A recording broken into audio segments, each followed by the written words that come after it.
ओम शरणं ब्रह्म। ओम पूर्णमदः पूर्णमिदं पूर्णमुदच्यते पूर्णस्य पूर्णमादाय पूर्णमेवावशिष्यते। मुई इनके नाई आसे बोलुथिली स्वप्नार फोन पाइकरी ठकी दिने भाबुथिली तापर भाबली जायसी तो फोन करिछि किंतु मुई जन कविता लिखी जे कहबी बाध्य मते नाई कह बोले भी कहमी कारण मोर गुटे नुआ एक्सपीरियंस ई कविता लेखला बेले मी कवयित्री को नाई चिनी थाई खाली तांको डाक सुनिकरी आसमी बोलुथिली गीता मैडम लागे किंतु इनके आसला परे पूरा भावटा उल्टी गला देखला बेलकु सेटा मोर मामू घर गाँ बहिनते मोर मामूर झियो मु नाई जानी थी तो किन स्वप्ना लिखिछन एंता तो जीवन भाषा काव्य पुरुष जते बेले मर्त्यक रहे सेते बेले तार संगिनी रूपे भाषार रूप लिखाए जे पथ भूला मनीष को सुपथ को आनी पारे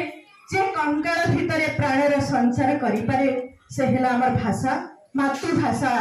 मार प्रथम स्पंदन रु आमे जे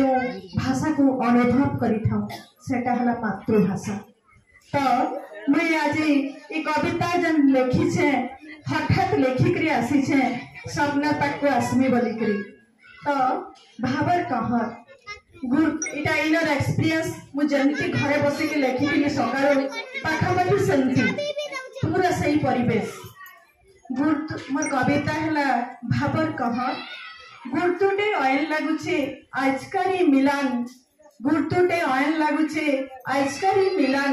भावर पंधे जुरी है जो सभे भावर पंधे जुरी है जो सभे इने नाइन हिंसा अहंकार टाउटरी की जलन शंकर मंटा पच्छा केरे सुंदर सते शंकर मंटा पच्छा केरे सुंदर सते सभे शंकर पाखर लोक जेंता सभे शंकर पाखर लोक जेंता आगरू चिन्ह की नहीं चिन्ह सबे आइछु पाइकरी स्वप्नार न्यूता सबे आइछु पाइकरी स्वप्नार न्यूता स्वप्नेश्वर बाबा हो कोटि जुहा तुमके स्वप्नेश्वर बाबा हो कोटि जुहा तुमके।